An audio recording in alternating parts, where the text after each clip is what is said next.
Hello दोस्तों, तो आप सभी का स्टडी विद प्रथमेश पे स्वागत है।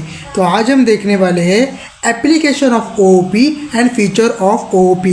ये टॉपिक हम क्यों देखने वाले हैं? क्योंकि इस टॉपिक का क्वेश्चन एग्जाम में हमेशा पूछा जाता है। तो आपके हाथ में ये 6 मार्क होते हैं, वो आपको मिलने चाहिए, इसलिए अब आप टॉपिक कवर करने वाले।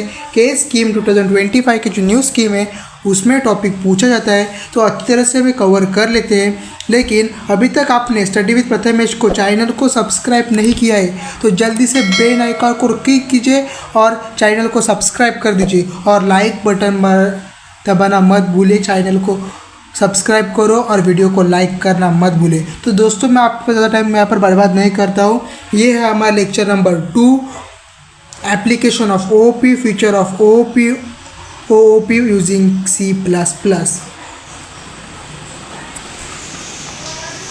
दोस्तों, फर्स्ट ऑफ ऑल हम सिलेबस देख लेते हैं। देखो दोस्तों, सिलेबस में मैंने ये टॉपिक है जो ओओपी और पीओपी का डिफरेंस है, कंपेयर है, पूछा गया है, वो मैंने ऑलरेडी कवर कर दिया है। तो आज हम देखते हैं, एक फीचर देखते हैं, एग्ज़ाम पर अभी तक एग्ज़ाम में पूछा नहीं गया है, और एप्लीकेशन होते हैं ओओपी के, वो आज हम यहाँ पर देखने वाले हैं। दोस्तों, ये बहुत ही इंपॉर्टेंट टॉपिक है, तो वीडियो को अच्छी तरह से देख लीजिए और मिस मत कीजिए। एट द एंड तक आपको टॉपिक को अच्छी तरह से लर्न करना पड़ेगा। तो देखो दोस्तों, ये एप्लीकेशन क्या क्या होते हैं ना ऑब्जेक्ट ओरिएंटेड प्रोग्रामिंग के, वो हम फर्स्ट देख लेते हैं। देखो दोस्तों, 4 मार्क के लिए क्वेश्चन पूछा गया था, तो आपको ये 4 मार्क के लिए क्वेश्चन लिखना ज़रूरी है। देखो फर्स्ट क्या होता है, देखो यहाँ पर क्या लिखा है, देखो any 4 correct application of 1 mark each. मतलब यहाँ पर जो अगर आप एक एप्लीकेशन लिखोगे तो आपके लिए 1 मार्क यहाँ पर मिल जाएगा। हाँ दोस्तों, ये बात नोट कर लीजिए। तो पहले देखो रियल टाइम सिस्टम, मतलब रियल टाइम सिस्टम आपको याद में रखना है कि जो एप्लीकेशन है ओओपी का एप्लीकेशन है वो फर्स्ट आता है रियल टाइम सिस्टम। आप लिख सकते हो रियल टाइम सिस्टम, आपको याद रखना पड़ेगा। Simulation and modelling, real time system के बाद याद रखिए सिमुलेशन एंड मॉडलिंग। अच्छी तरह से नोट डाउन कर लीजिए, ये आपके प्रॉपर नोट है, आपको मॉडल आंसर से ही लर्न करना है। Object oriented database, third point लिख लीजिए। और फोर्थ यहाँ पर जो आपको आसान लगे, समझो AI and expert system, neural network and parallel programming, CIM, CAD system, तो hypertext, hypermedia, expert text, ये कौन से भी आप 4 अच्छे तरह से लर्न कर लीजिए। मैं तो आपको एक बेटर एडवाइस दूंगा कि आप कौन से भी 6 लर्न करके लिखिए। Decision support and office automation system, ये भी है। तो कौन से भी 6 अच्छी तरह से लर्न कर लीजिए, क्योंकि अगर 6 मार्क के लिए भी पूछा जाए तभी भी आप इस क्वेश्चन के लिए प्रिपेयर हो सकते हो। तो ये अपना application of object oriented programming है, आपको सिर्फ इतना ही एग्जाम में पूछा जाता है, तो यही लर्न करके जाइए। दोस्तों, आपको समझ में आ गया होगा। अब हम देखते हैं कि फीचर वो आपको 4 मार्क के लिए एग्जाम में पूछा जाता है। तो हम फीचर देखते हैं कि क्या क्या फीचर यहाँ पर आ सकते हैं।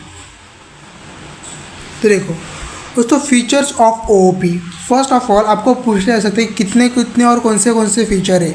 तो आपके लिए आपको फीचर सारे लिखने पड़ेंगे, कौन से फीचर है। अगर आपने 8 फीचर भी लिख लिया तभी भी आपको 4 मार्क्स मिल सकते हैं, और 2 मार्क्स के लिए आपको 4 फीचर्स लिखने पड़ेंगे। तो फर्स्ट देखते देखो, फर्स्ट हम कहते हैं क्लास। फर्स्ट क्लास होता है हमारा, दूसरा होता है ऑब्जेक्ट, तीसरा होता है इनकैप्सुलेशन, ये इंपॉर्टेंट है। यहाँ से जो रियल फीचर है शुरू होती है। देखो आपको कोई भी इंटरव्यू भी अगर पूछा जाए ना क्वेश्चन, बोर्ड एग्जाम में तो आपको लिखना है MSBT के, लेकिन अगर आपको कोई इंटरव्यू पूछा जाए तो आपको फर्स्ट बताना है इनकैप्सुलेशन, बाद में डेटा एब्स्ट्रैक्शन, सीक्वेंस वाइज याद रखिए। कोई जरूरत नहीं, आपको जो पहला आता है वो आप बोल दीजिए। Data abstraction, dynamic binding, polymorphism, inheritance, 8 number पर है मैसेज पासिंग। तो ये थे हमारे फीचर्स ऑफ ओओपी। अब हम अच्छी तरह से देख लेते हैं कि वो फीचर्स क्या क्या होते हैं। देखो दोस्तों, यहाँ पर मैं फर्स्ट आपको बताऊँ क्लास क्या होती है, क्योंकि क्लास बहुत ही इंपॉर्टेंट है हमारे में। क्लास अगर आपको कोई भी प्रोग्राम लिखना है तो वहाँ पर आपको क्लास डिक्लेयर करना पड़ता है। तो क्लास क्या होती है? देखो दोस्तों, क्लास मतलब class is user defined data type. Class is user defined data type that bind data and function together। मतलब जो हमारा डेटा होता है, मतलब देखो स्टूडेंट, अगर आपने क्लास क्रिएट कर दी, समझो क्लास क्रिएट किया आपने स्टूडेंट की, अच्छा दोस्तों, तो उसका वहाँ पर रोल नंबर आएगा, उसका आईडी आएगा। तो जो सब एक चीज़ है ना, वो कलेक्ट करने की, बाइंड करने की फंक्शन के साथ जो काम करता है वो होता है क्लास। ये आपको एक लाइन एग्जाम में लिखनी है। आपको क्वेश्चन क्या पूछा जाएगा कि state any 4 feature of OOP, 4 mark के लिए क्वेश्चन आपको पूछा जाएगा। तो आपको क्या लिखना है, फर्स्ट लिखना है क्लास, उसके बाद उसकी एक लाइन लिख, 2 लाइन लिख लीजिए, सिंटैक्स दे दीजिए, एग्जाम्पल दे दीजिए, आपको आराम से 1 मार्क वहाँ पर मिल जाएगा। अगर आपको डिफाइन करना बोले तो आप ये डिफाइन भी कर सकते हैं। हाँ दोस्तों, दूसरा पॉइंट देखते हैं क्या, देखो क्लास इज एन कैटेगरी, मतलब देखो इस लाइन का मीनिंग क्या है, class is an category. Category मतलब क्या कि देखो एनिमल एक कैटेगरी है, उसके बाद स्टूडेंट एक कैटेगरी है, फ्रूट्स एक कैटेगरी है, उसके बाद जो सब ऐसे कैटेगरी होते हैं ना, उसी तरह से क्लास क्या है, तो क्लास एक कैटेगरी है। आपको ये भी पॉइंट समझ में आ गया होगा। 2 पॉइंट आप अच्छे से लिखे। जब सिंटैक्स देख लेते हैं उसका क्या होता है, देखो सिंटैक्स लिखने का ये सिंटैक्स है, क्लास लिखने का फर्स्ट, उसके आगे लिखने का क्लास नेम, मतलब कि क्या समझो आप क्लास, इसका एग्जाम्पल लिख लीजिए तो आपको अच्छे से समझ में आ जाएगा। देखो एग्जाम्पल क्या है दोस्तों, एग्जाम्पल लिखो, एग्जाम्पल क्या है कि क्लास स्टूडेंट, तो ये हो गया आपका एग्जाम्पल। ये समझ में आ गया। देखो अब देखते हैं ऑब्जेक्ट। ऑब्जेक्ट हमारा क्या है, देखो दोस्तों, object is an instance of class, मतलब कि क्या कि जो हमारा ऑब्जेक्ट रहेगा ना दोस्तों, वो क्लास का इंस्टेंस है, मतलब जो क्लास से रिलेटेड है, क्लास से तैयार होता है, उसी को हम क्या कहते हैं, ऑब्जेक्ट कहते हैं। तो आपको अच्छी तरह से समझ में आ गया होगा। देखो ये 2 पार्ट कंटेन करते हैं, ये 2 पार्ट में हमेशा डिवाइड होते हैं। देखो it contain 2 part, data member and member function. जो ये 2 पार्ट कंटेन करते हैं, आपको ये भी लिखना पड़ेगा कि क्लास ऑब्जेक्ट क्या क्या कंटेन करते हैं। तो एक होता है डेटा मेंबर और दूसरा होता है मेंबर फंक्शन। मतलब कि क्या, डेटा मेंबर मतलब कि क्या कि वो डेटा कंटेन करेगा, एक्चुअल डेटा कंटेन करेगा, और मेंबर फंक्शन मतलब क्या, वो मेंबर के मतलब जो फंक्शन है ना, उसके साथ भी उसको कॉल देते हैं, उसके मेंबर फंक्शन। उसे क्रिएट कैसे करते, देखो सिंटैक्स देखो उसका, क्लास नेम ऑब्जेक्ट नेम, समझ में आया कुछ, क्लास नेम ऑब्जेक्ट नेम। समझो आपने क्लास किया है स्टूडेंट का, आगे लिख लेना, यहाँ पर मुझे लिखने की जगह नहीं मिल रही है, स्टूडेंट का क्लास किया है। तो देखो स्टूडेंट S1 और S2 ये उसके हो गए ऑब्जेक्ट, मतलब ये S1 है S2 है, वो उसके हो जाएंगे ऑब्जेक्ट। उसकी मदद से हम फंक्शन को कॉल करेंगे, डिफरेंट ऑपरेशन परफॉर्म करेंगे। तो object is important instance of class, content 2 part, data member और फंक्शन। ये आपको अच्छी तरह से समझ में आ गया होगा, अच्छी तरह से नोट डाउन कर लीजिए। अब देखते हैं इनकैप्सुलेशन क्या होता है, डेटा एब्स्ट्रैक्शन क्या होता है, पॉलीमॉर्फिज्म क्या होता है। तो देखो दोस्तों, फर्स्ट ऑफ ऑल इनकैप्सुलेशन देख लेते हैं। इनकैप्सुलेशन इज अ डिफाइन, मतलब डेफिनेशन आप अगर लिख लोगे तभी भी आपको 1 मार्क मिल जाएगा। Define as binding together the data and function that manipulated them is in class. फिर से रीड आउट कर लीजिए। Encapsulation is a define as a binding together the data and the function that manipulated together in the class, मतलब जो class में bind किया जाता है, क्लास में बाइंड किया जाता है क्या, फर्स्ट डेटा और दूसरा फंक्शन। मतलब एक कैप्सूल होते हैं, मालूम है दोस्तों आपको, कैप्सूल में क्या क्या किया जाता है, 2 टाइप के मेडिसिन बाइंड किए जाते हैं और वो पेशेंट को दे देते हैं। उसी तरह इनकैप्सुलेशन मतलब कि क्या कि बाइंड किया है किसको, डेटा और फंक्शन को एक साथ टुगेदर इन अ क्लास में डेटा और फंक्शन को बाइंडिंग करने का काम इनकैप्सुलेशन करता है। तो आपको अच्छी तरह से समझ में आ चुका होगा। तो अब देखते हैं हमारा डेटा एब्स्ट्रैक्शन क्या है। पॉलीमॉर्फिज्म देखते हैं फर्स्ट। पॉलीमॉर्फिज्म क्या है, पॉलीमॉर्फिज्म्स देखो, पॉलीमॉर्फिज्म्स अलो object to different class to respond differently the same message. This make code more flexible and adaptable. मतलब कि कह रहे हो देखो, polymorphism allow object of different classes, मतलब जो डिफरेंट हम क्लासेस क्रिएट करेंगे। अगर हम प्रोग्राम में एक से ज़्यादा क्लास क्रिएट करते हैं तो पॉलीमॉर्फिज्म क्या करते हैं, ऑब्जेक्ट को अलो करते हैं कि आप आओ और डिफरेंटली हम रिस्पॉन्स दो उसको सेम मैसेज के साथ। मतलब मैसेज एक ही होगा, सेम मैसेज होगा, आपके पास सेम मैसेज होगा, लेकिन डिफरेंट क्लास के नाम होंगे। आपको ये अच्छी तरह से याद बताने की टेक्निक बता। देखो, poly means many, morph means form, समझ में। देखो ये पॉली मतलब मेनी, मॉर्फ मीन्स फॉर्म। इसका मतलब होता है ये टुगेदर होते हैं तो उसके लिए हम कहते हैं पॉलीमॉर्फिज्म। ये आपको समझ में आ चुका। अब डेटा एब्स्ट्रैक्शन देखते हैं क्या है। देखो, it show only essential part of code and hide all internal background detail with other users. Data abstraction, ये एब्स्ट्रैक्शन क्या करता है, मतलब उसका मेन पर्पज़ है कि हाइडिंग करने का डेटा। मतलब जो हमारा इसेंशियल पार्ट ऑफ कोड है, अगर हमने कोड लिखा है और हमको सिर्फ उसको पर्टिकुलर यूज़र को दिखाना है और किसको हाइड करना है, बैकग्राउंड डिटेल्स या इंटरनल डिटेल्स, तो हम डेटा एब्स्ट्रैक्शन यूज़ करते हैं। समझ में आ गया होगा दोस्तों। देखो फिर से लर्न कर लीजिए। It show only essential part of the code and hide all internal and background detail with other users. I hope आपको अच्छे से समझ में आ गया होगा कि इनकैप्सुलेशन क्या होता है, पॉलीमॉर्फिज्म का, डेटा एब्स्ट्रैक्शन। डेटा एब्स्ट्रैक्शन मतलब क्या, हाइड करते हैं जो मेन पार्ट होता है वो to all internal and background detail, मतलब जो हमारी इंटरनल है, बैकग्राउंड डिटेल है, सब हाइड करे जाते हैं डेटा एब्स्ट्रैक्शन मदद के।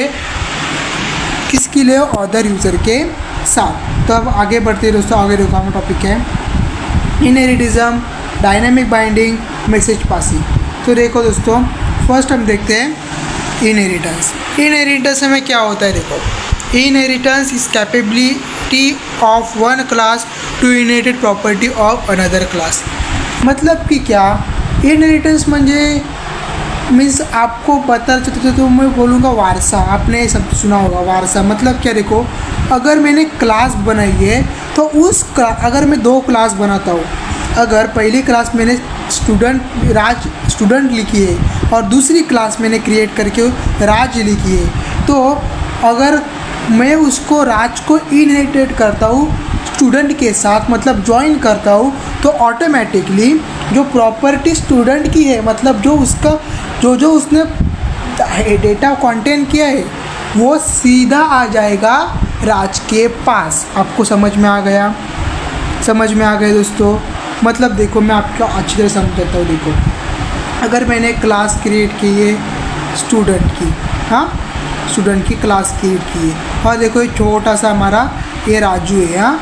तो देखो ये क्लास है ना, अगर मैं इसके साथ इसको ज्वाइन करता हूँ, इनहेरिट करता हूँ, तो ये इसके पास देखो समझो बुक है, नोटबुक है, सब जो कुछ भी है, तो वो सीधा इसके पास आ जाएगा अगर इसने इसको कॉल दिया तो। समझ में आ गया दोस्तों, ये क्या था? अच्छी तरह से देख लो जो पॉइंट को। Inheritance is a capability of one class to inherited property of another class. Means one class की प्रॉपर्टी इनहेरिटेड करता है अदर क्लास के साथ। आपको अच्छी तरह से समझ में आ गया का पॉइंट, अच्छी तरह से नोट डाउन कर लीजिए। दूसरा पॉइंट देख लो, आपको क्या लिखना पड़ेगा, अलो क्लास टू इनहेरिटेड वन और more features from another class. मतलब क्या अलो करता है, अगर देखो फिर से बता दो मैं आपको, ये छोट राजू है तो ये क्या कर सकता है, जो उस क्लास की जो भी फीचर है, स्टूडेंट के जो भी फीचर है, स्टूडेंट है, ये सब स्टूडेंट है इधर दोस्तों, देखो स्टूडेंट है ये इधर सब, तो इसके सारे फीचर ये राजू अकेले यूज कर सकता है, अलो कर सकता है, एक्सेस दे सकता है। समझ में आ गया? अगर आप उसको इनहेरिटेंट करते हैं तो आपको अच्छी तरह से समझ में आ गया। अगर आप 2 पॉइंट लिख लीजिए तब आपको आसानी से 1 मार्क एग्जाम में दिया जाएगा। Dynamic binding. तो डायनेमिक बाइंडिंग देखो, in dynamic binding the code is to be executed in response to function call is decided at run time. मतलब जो हमारा रन टाइम होता है ना प्रोग्राम, अगर प्रोग्राम हमारा रन हो रहा है, अगर के टाइम में हमें एग्जीक्यूटेड करके रिस्पॉन्स देना है तो डायनामिक बाइंडिंग यूज होती है। Because dynamic binding is flexible, it avoid the drawbacks of static binding which connected the function call and definition at the build time। मतलब कि क्या, बिकॉज डायनामिक बाइंडिंग फ्लेक्सिबल है, अच्छा दोस्तों, और ये अवॉइड करता है ड्रॉबैक स्टैटिक बाइंडिंग के, which connected the function call and definition at the build time. मतलब जो वो ड्रॉबैक्स होते हैं ना स्टैटिक बाइंडिंग के, वो क्या करता है, अवॉइड करता है, और वो कनेक्ट करता है function call and definition build time के साथ। मैसेज पासिंग देख लेते हैं। देखो मैसेज पासिंग का मतलब क्या, एक मैसेज हम दूसरी मैसेज तक पास कर सकते हैं, इतना आसान सा सवाल है। तो आप देखो उसका आपको लिखना कैसा है, फ्रेमिंग कैसी करनी है। Object communicated with another by sending end receiving information. समझ में आ गया मैसेज पासिंग मतलब, आप मैसेज पास भी कर सकते हैं, रिसीव भी कर सकते हैं, इसे कहते हैं मैसेज पासिंग। मतलब with one another by sending end receiving, मतलब सेंड करते हैं, रिसीव करते हैं, आप चैट करते हैं, सेंड करते हैं, रिसीव करते हैं, वही होता है message passing. A message for an object is requested for execution of procedure and therefore will involve a function that receiving object that generate the desired result. Message passing involves specifying the same object, the name, function and the information। मतलब यही लिखा है इसमें कि message आप पास कैसे कर सकते हैं, रिसीव कैसे कर सकते हैं, वो इम्पॉर्टेंट होता है एग्जीक्यूशन और उसकी प्रोसीजर होती है रिक्वेस्ट करने की। क्यों, क्योंकि function receiving object and generate desire result generate करने के लिए जो आपको रिजल्ट चाहिए, आपको डिज़ायर रिजल्ट चाहिए, इसके लिए आपको मैसेज पासिंग इंपॉर्टेंट होता है। तो यही हमारे कॉन्सेप्ट है। आपको क्या करना है, कौन से भी 6 अच्छी तरह से लर्न कर लीजिए और एग्ज़ाम में लिख कर आइए। अगर आपने 2 पॉइंट भी लिखे तभी भी आपको आराम से यहाँ पर कोई भी 4 मार्क यहाँ पर दे जाएगा। आपके हाथ के मार्क के 4 मार्क आपको लूज़ मत कीजिए। अगली वीडियो में मैं आपको इम्पोर्टेंट टॉपिक वो भी लेता रहूँगा, लेकिन चैनल को सब्सक्राइब कीजिए दोस्तों और वीडियो को लाइक करना मत भूलिए। तो मिलते हैं हमारे नेक्स्ट वीडियो में जो होगी ओओपी का बेस्ट कॉन्सेप्ट।